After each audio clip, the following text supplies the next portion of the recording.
하루를 살고 이틀을 살든지 사는 날까지는 참 신심 있게 삽시다. 세상에서 제일 볼품없는 모양이 있다면은 신심 없는 중꼴 보는 게 제일 볼품없는 거예요. 그러니까 내 하나 신심 없는 행동으로 원력 세운 다 우리 도반들 신심 떨어지지 않게끔 참으로 신심 있게 살아야 됩니다. 아무튼 강의하는 이 시간에도 꼭 화두를 챙겨서 스님들은 화두 속에서 모든 것을 다 일대사를 다 해결 지을 수 있고 또 그것이야말로 스님들이 가장 안심인명할 수 있는 자리이기 때문입니다.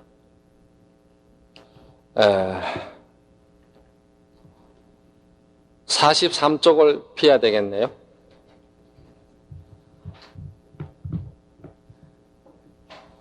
여러 스님들이 이 시간에 보살심과 자비인욕을 할 수 있는 그런 아마 시간이 될 겁니다. 단번에 깨치려고 하지 말라. 참선할 때는 번갯불 부싯돌처럼 반짝이는 사이에 깨치겠다는 마음을 먹어서는 안 된다. 비록 빛이 문 앞에 번뜩거릴 때 반짝하고 보이는 것이 있었든 없었든 간에 거기서 무엇을 건져낼 수 있단 말인가. 이오는 착실히 실천해 가면서 직접 자기 눈으로 한번 확인해야만 비로소 제대로 되었다 할 것이다. 만약 진득하게 하여 뜻대로 되어 간다면 맑은 하늘 밝은 해 아래 잃었던 부모를 만난 듯 하리라. 세상에 이보다 더 즐거운 일이 있겠는가. 우리가 출가를 해서 참으로 큰 꿈을 안고 들어와서 이제 일대사를 해결하겠다고 원을 세우고 자 하두를 들고서는 이제 하두 일념에 들어가기 위해서 대용맹심을 일으켜가지고 지금 정진을 하고 있는데 용맹심과 분심을 일으켜서 참으로 밤잠을 쪼개서 정진을 하지 말라는 소리는 아니야. 그렇게 정진을 하되 그 정진하는 그 용맹심과 분심과 그러한 에너지가 더욱더 자기 자성을 비추어 볼 수 있게끔 지혜롭게 하라는 겁니다. 착실히 해 나가자는 것은 지혜롭게 하자는 거지. 그러니까 급한 생각을 가지지 말라고 해서 화두를 축 늘어놓고 화두에 또 힘이 거의 미치지 못하는 그런 상태를 말하는 것이 아니고 아주 지혜롭게 그 화두 드는 방법을 잘 관찰하라는 거예요. 그래서 신신명에도 제유시비 하면은 분연실심이요 일심이 불생하면은 만법의 무분이라. 제유시비라는 것이 조금이라도 말이 티끌만큼이라도 뭔가 더 분별심을 일으켜서 해야 되겠다는 생각을 일으킨다든지 좋은 생각도 말이지 거기에 들어가 가지고는 전부 다 마가 되어 가지고 돌아오게 되고 아주 귀한 금가루도 눈에 들어가면 병이 되듯이 거기에는 육조 스님이 말씀하신 대로 선도 생각지 말고 악도 생각지 마라. 불사선 불사학하라. 바로 말이지. 한 생각 일으키지 아니하면, 일념이 불생하면은 만법에 허물이 없다. 만법에 허물이 없다는 것은 한 생각 분별심을 일으키지 아니하고 착실히 오로지 화두만 들고 나가면은 아무 장애가 없다 이 말입니다. 오로지 화두만 들고 나가면 아무 장애가 없다. 옛날에 어느 선비가 선사님을 찾아와서 스님, 제가 선지를 배우고자 할 때 몇 년이나 걸리겠습니까? 하니 선사가 이러기를 열심히 참 착실히 하면 한 3년은 걸리겠소. 그러면은 가사일을 보면서 또한 정진을 하면은 얼마나 걸리겠습니까? 그럼 한 10년은 걸리겠노라 그런단 말이에요. 그래서 그러면은 스님 밑에서 제가 밤잠을 쪼개서 참으로 용맹정진을 하고 분심을 내서 하면 얼마나 걸리겠습니까? 하니 한 30년은 걸릴 것이다. 캔 비유가 이 비유에 적절하기 때문에 제가 한번 여러분들에게 말씀을 드리는 거예요. 또 다음에 문제를 같이 엮어서 말씀을 드리겠습니다. 사유와 판단을 주의해라. 화두를 들 때에는 의식 속에서 아르마리를 내어서는 안 된다. 따져보고 판단하는 등의 이런 공부를 조금도 제대로 되지 못하게 하고 의정을 일으킬 수도 없게 한다. 그러므로 아름아리라는 네 글자는 바른 믿음과 바른 수행을 장애하고 아울러 도를 볼 수 있는 안목을 가로막는다. 그러므로 납자들은 그것을 마치 태어났을 때부터의 원수 집안처럼 돼야 한다. 화두를 들 때 아름아리를 챙기지 말라는 이야기는 지금까지 쭉 스님들과 계속 항상 우리가 주의해야 할 점이 바로 그것이다. 화두라는 것은 우리 생명줄이기 때문에 그 생명줄을 끊는 업이 아름아리를 자꾸 일으키려고 하는 것이다. 아름아리로 가지고 화두를 푼다고 할 적에 그 화두를 모두 풀어가지고 다 어디다 쓰겠느냐 이 말이에요. 하나를 스스로 내가 의심을 일으켜가지고 의심 속에 내가 비로소 들어가서 그 안락한 무의의 즐거움을 내 스스로 맛을 볼 때 물이 차고 더운 줄을 알게 되지. 아름말이나 남의 이야기를 들어가지고 미천을 삼는다면은 그것이 나와 무슨 상관이 있겠느냐 이 말입니다. 그래서 호의 정진하면 정신조직이라 신신명에도 여우 같은 의심이 다하여 맑아지면은 바른 믿음이 고루 갖추어질 것이다. 바른 믿음이라는 건 정념인데 정념은 우리가 말하는 의단을 말하는 겁니다. 의단. 자, 의심을 일으키자고 이제 이야기를 하는데 참다운 의심은 그럼 어떤 게 참다운 의심이냐?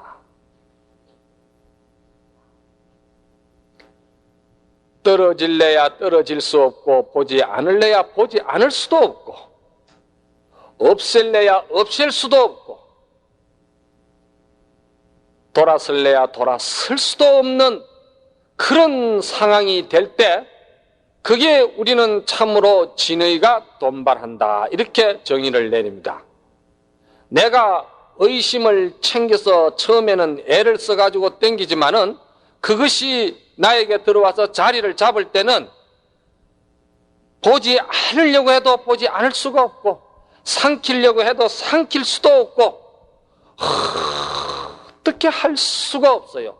어떻게 할 수가 없는 그 속에 그냥 들어갔을 때는 하도 역시 아무 재미가 없어지는 거예요. 이제 몰잠이시야 아무 재미가 없는 상태에 들어갈 때, 그때가 참으로 좋은 시절이라는 거예요. 그때 참으로 자기 신명을 바쳐서 바짝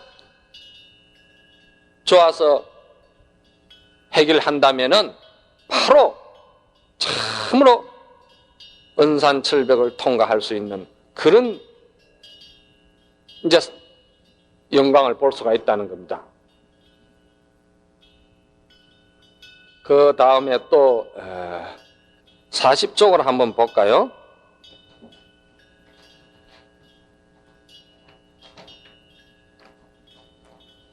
얻어진 경계에 집착하지 말라.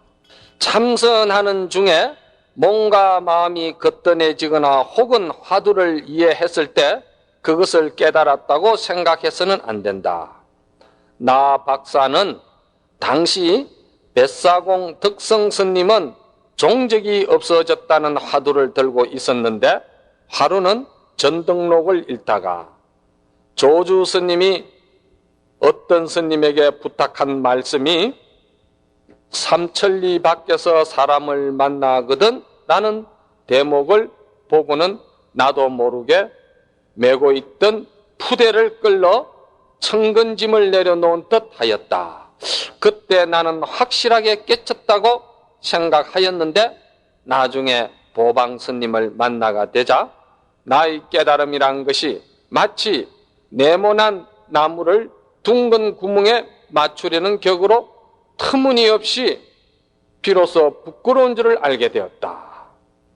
그러니 내가 깨달았다고 생각한 다음에 큰 선지식을 만나지 않았다면 비록 경안은 얻었을지 모르나 끝내 깨닫지는 못했을 것이다. 여기에서 이제 보방스님께서 개송을 하나 지어 주셨는데, 공찰공에 공막되어 공으로 공을 밀쳐내니 그 공이 더없이 크고, 유추유야 등유미로다 유로 유를 쫓아내니 덕이 더욱 오묘하다. 방타가섭 안생리하니 가섭이 두타행에 안주했다고 하는 비난은 덕사의처 실편이로다. 편안함을 얻은 곳에서 편안함을 잃는다는 말이네. 여기에 이제 그 삼천리 밖에서 사람을 만나거든라는 대목이 있는데, 과거에 조주 스님에게 어느 학인이 길을 떠나면서 인사를 하니까 조주 스님께서 부디 길을 가다 부처님이 계신 곳에도 머무르지 말고 부처님이 안 계신 곳은 얼른 지나가거라. 그렇게 해서 삼천리 밖에서 사람을 만나거든 이 소식을 잘못 들먹여서는 안 된다라는 그 대목을 이제 다 쓸 수가 없으니까 여기다가 이제 중략을 시키는 겁니다. 조주 스님이 학인에게 참으로 자비를 베풀으셔가지고 아주 귀한 참 옥조 같은 그 선지식의 말씀을 한마디 던져주신 거예요. 이런 말씀은 그대로 3세의 업장이 몰록 내려앉는 그러한 소식을 주는 이야기라고 볼 수가 있어요. 부처님이 계신 곳에도 머무르지 말라. 조금 전에도 말씀을 드렸지만은 오로지 의심 하나 일으키는 그 분상에서는 아무리 좋은 생각하고 착한 생각도 거기에는 전부 다 잡된 것이 될 것이고 마가 된다 이 말입니다. 그러니 선한 생각도 가지지 말라는 거예요. 그러니 선한 생각을 가지지 말라는데 악한 생각은 말할 것도 없지요. 그러니 부처 안 계신 곳은 더 말할 것도 없이 빨리 지나가 버려야지. 그래서 화두를 우리가 참으로 진해하게 든다면은 들지 않을래야 않을 수가 없고 말이지. 버릴래야 버릴 수 없는 이러한 상태가 되면은 우리가 계율 지키는 것도 마찬가지라는 거예요. 계율 지키는 것도. 계율 지키는 것도 계율을 내가 지키려고 해서가 아니라 계율을 지키지 않으면 안 되게끔 돼야 된다는 거예요. 계율을 지킬 수밖에 없게끔 되는 거야. 그래서 어른 스님네들은 화두 하나 잘 들면은 화두 속에 84,000 아주 미세한 거동과 말이지 A와 3,000 위가 거기에 그 안에 다 물어놓는다는 거예요. 그러니 옛날 어른심들 말씀은 어쨌든 수자는 화두 하나 잘 들어라. 화두 하나 참 잘 들면 말이지 모든 것이 거기에서 다 살아날 수가 있다. 그러니까 화두를 그렇게 들면은 어떻게 계율을 범할 수가 있느냐 이 말이에요. 계율을 범할 수가 없지. 육조 스님은 계율을 뭐라고 했습니까? 마음 바탕에 한 점 부끄러움이 없는 것이 계율이라고 그랬거든. 마음 바탕에 한 점 부끄러움이 없다는 것은 한 생각 분별심을 일으키지 아니하고 오로지 의단 하나 챙기는 것이다 이 말이에요. 그러니 이러한 참으로 근본을 다스리는 가나선법에서 참으로 가나선을 다스리는 수자라면은 계율만큼은 자연적으로 철저해 버린다는 거예요. 가나선으로 인해서 한 생각이 푹 다져졌을 때 세상에서 필요로 하는 그런 용락이 거기에 들어올 자리가 없다 이 말이에요. 그래서 공으로서 공을 내미치니 그 공이 더없이 크다.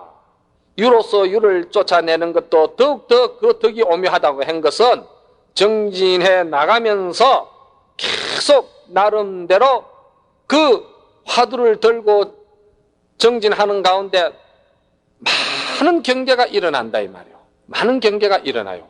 그 경계에 일어나는 것 모두가 다 조금도 집착하지 말고 거기에 관심을 가지고 신경을 붙이지 말라는 거예요.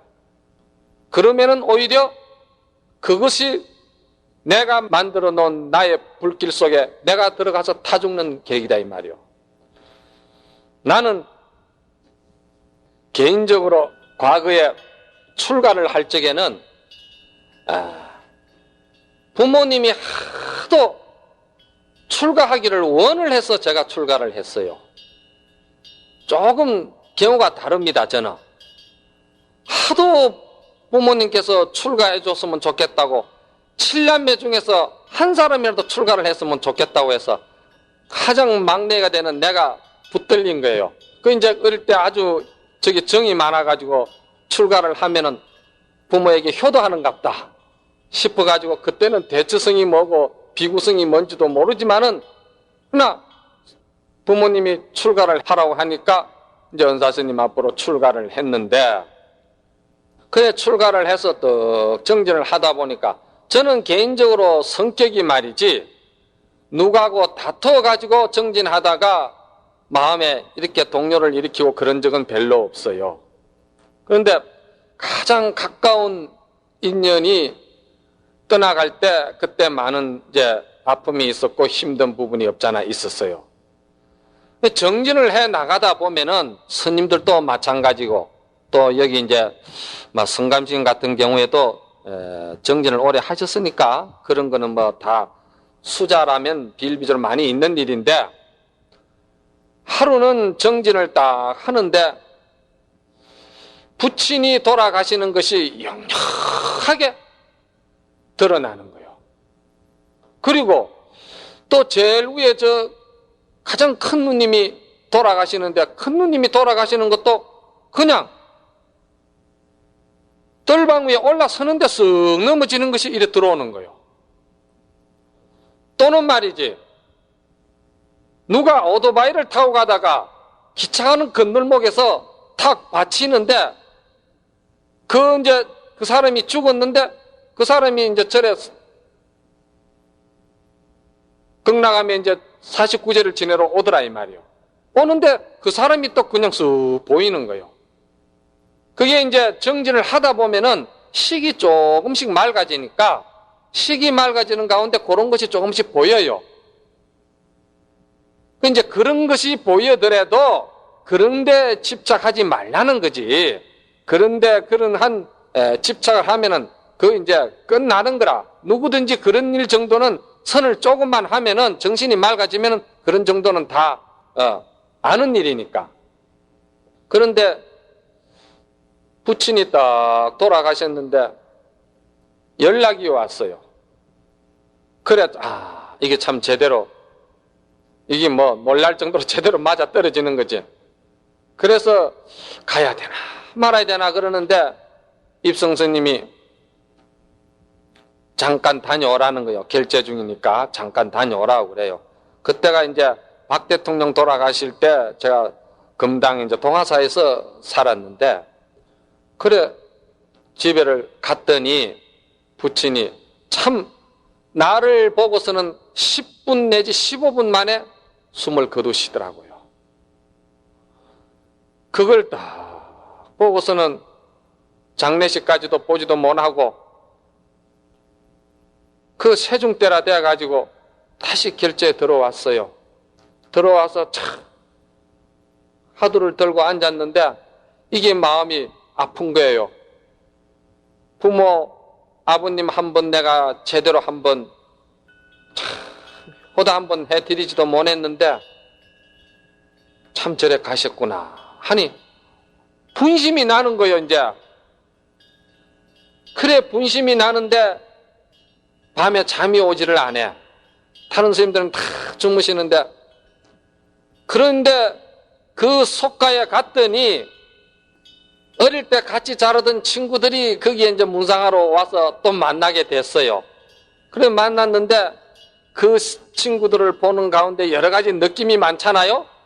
나는 이제 성복을 입고 그는 사회에서 나름대로 자리를 잡고 이런 모든 것이 그런저런 일로 해서 마음이 딱 동하는데 하도가 잘 안 들리는 거예요. 그래서 혼자서 이제 마음을 자꾸 이제 달래죠. 왜? 제법이 본래 부동인데, 제법 부동 본래적이라고 했는데, 부동하다는 것은 참으로 크게 썩낼 일이 있다든지, 크게 두려운 일이라든지, 큰 근심이나 큰 즐거움에도 조금 더 말이지, 동요하지 아니하는 것이 부동이라고 했는데, 왜 이래 마음이 자꾸 아프냐 이 말이요. 그래서 뒷산에 올라가 가지고 나무를 붙들고 한참을 울었어요. 자기 자신을 생각하니까 눈물이 안 날 수가 없더라고. 부모는 이렇게 보내버리고, 그리고 나서 이제 제가 또 한 번은 모친이 이제 돌아가신다는 이제 또 부고를 받았는데, 그때는 내가 몸이 참 많이 아팠을 때예요.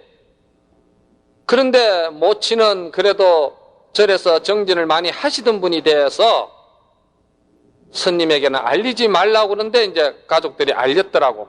그래서 가니까 모친이 말씀이 뭐 하려고 오셨습니까? 첫 마디가 그거 한마디 뿐이요. 그리고서는 손을 내밀고 내 손을 딱 잡는데 눈물을 촥 흘리는데 그냥 또 가슴이 메이는 거예요. 그래서 이제 모치는 화장을 떡 하고서는 그 빽가루를 스님이 뿌려달라고 그러는 거예요. 그래서 그 빽가루를 이제 화장을 하고서는 물에 떡 뿌리고서는 돌아와가지고 또 한 번 마음이 아픈데 화두가 잘 들리질 않아요. 그래 참 분심이 나기 시작하니까 그때 이제 그 마음을 이제 떡 달래려고 밤중에 눈이 헐 내리는데, 눈이 많이 내리니까 그 밤이 길이 하나도 어둡질 않아요. 전부 다 밝아요.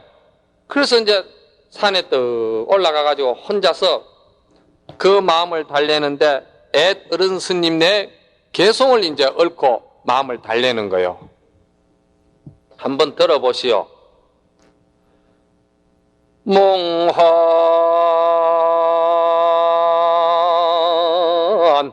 공하를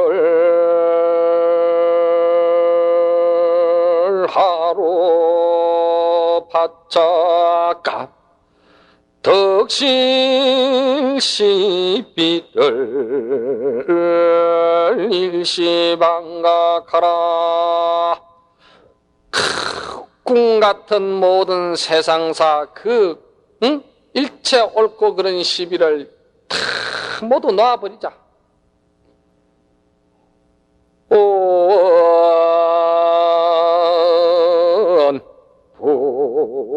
부는 공거래하고 삼덕수포가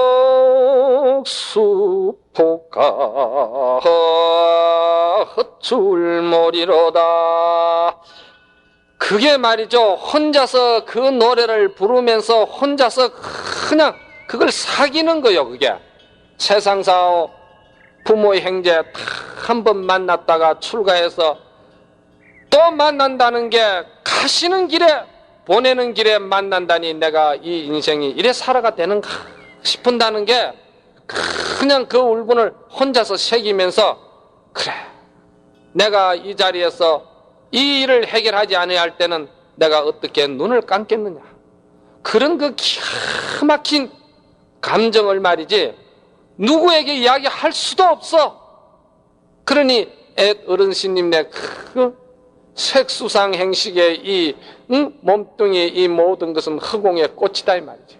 저 허공에 흘러다니는 한 조각 구름과도 같은 것이고, 내가 지금 슬프하고 기뻐하고 내가 서러워서 마음을 아파하는 이것도 물에서 거품이 일어나고 줄어드는 하나의 거품 현상뿐이다. 이러면서 이제 마음을 달래는 거요. 그러니까 그 마음을 그렇게 달래다 보니까 마음 저 밑에서 뭐가 올라오느냐 하면은, 내가 꼭 이 일대사를 해결해가지고 불법을 모르는 중생에게는 불법을 내가 참으로 믿게 하고, 안락하지 못하는 중생이 있다면 꼭 안락하게 하리로다. 해탈하지 못한 사람이 있으면 꼭 내가 해탈로 시켜주고, 열반을 체득하지 못한 인연이 있다면 열반에 들게끔 하고, 법을 모르는 인연이 있으면 내가 어떤 일이 있어도 그 법을 참으로 신심 있게 전해야 되겠다. 이런 그런 그 원이 말이죠, 이게 생겨나는 거예요. 이게 이제 참 그때의 그 마음은 그렇게 아주 간절해요. 간절하면서 그때 가슴 깊이 뭐가 솟아납니다. 원력이 솟아나는 거예요. 가장 가까운 부모는 그렇게 보내버리고, 형제도 그렇게 보내버리고, 나는 이 산중에서 주는 밥을 먹고 비가 오면은 내가 신발 하나 거두면은 그만이고, 이렇게 살면서 부모에게 무엇을 했고 형제에게 무엇을 했느냐, 이 문중에는 깨쳤느냐 깨치지 못했느냐, 이거 하나뿐인데 내가 이렇게 살아도 되겠느냐 이 말이에요. 그 생각을 하니까 그때 비로소 화두가 저 밑에서 솟아오르는데, 기어다니는 미물도 말이지, 밟으면은 꿈찔거릴 줄 알고, 빽딱이 없는 그 달팽이도 자기 집을 짊어지고 다닐 줄을 알고, 바람이 불면은 잎사귀도 흔들릴 줄을 알고, 막아놓은 물도 열어주면은 흘러갈 줄 아는데, 천삼남 만삼남 모두가 참 모두가 다 본래 고향으로 돌아가는 길을 다 안다고 했는데, 이미 다 열려 있다고 했는데 조주 스님은 뭐 때문에 걔는 불성이 없다고 했는가? 와, 걔는 불성이 없느냐? 이 이야기를 스님들은 절대 가벼이 듣지 마세요. 그때 내 심정으로서는 이것이 참으로 나에게 한 번 더 가치관을 바꿔주는 그런 큰 계기가 됐기 때문에 나는 이런 기억을 잊지를 못해요. 그래서 누구든지 만나면은 내가 그런 이야기를 합니다. 참으로 신심이 없고 참으로 분심이 안 나고 참으로 화두에 의심이 안 나거든. 한번 죽을 병에 한번 걸려보라고 내가 그럽니다. 죽을 병에 한번 걸려버리면은 세상이 참 무상한 것도 느끼게 되는 거예요. 저는 조금 전에 모친이 돌아가실 때 비유를 들었지만은 모친이 돌아가실 때 나 역시도 종합병원에서 도저히 고칠 수가 없다 하고 안 된다고 그런 내가 선언을 받았어요. 그랬을 적에 내 심정이 어떻게 했느냐고. 부모는 그렇게 가시고 나도 병 들어가지고 이제는 가망이 없다고 이야기를 하는데 어떻게 가치관이 안 바뀌고 분심이 안 나겠느냐 이 말이에요. 참으로 자기 몸이 한번 되게 아파 보면은 괜히 말이지 도반 좋고 친구 좋고 산천 좋다고 그저 근심 걱정 없다고 걸림이 없다고 떠돌아다녔던 그 시간들이 너무너무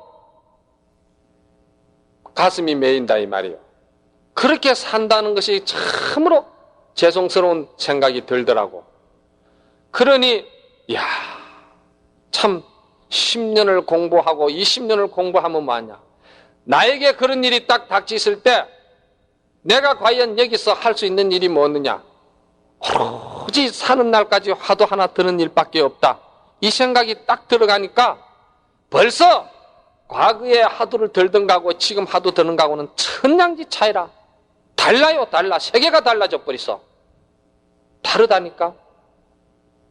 나는 그때 참으로 그 병으로 인해 가지고 이 내 인생관과 살아가는 이 모든 가치관이 참으로 바뀌어 버렸어요. 그래서 그때부터는 마음이 참 편해졌어요. 지금은 모든 것이 참 지나간 일이고 건강도 좋고 다 모두가 좋아졌지만은 그때 그 생각을 하면 지금도 나는 항상 누구에게나 하심하고 참 조그만한 일에도 내가 부끄러워해야 되겠다는 생각, 그리고 항상 도반이나 후배나 누구에게도 참 부드럽고 자상하게 겸손하게 아는 것이 있으면 서로 탕마해야 되겠다는 그런 생각이 들었던 거예요. 여러분들도 언젠가는 몸이 아프다든지 가장 가까운 이웃이 떠났을 때, 인연이 떠났을 때 그 비통함과 그 마음은 참으로 여러분에게 정진에 더 채찍질할 수 있는 그런 계기가 될 겁니다.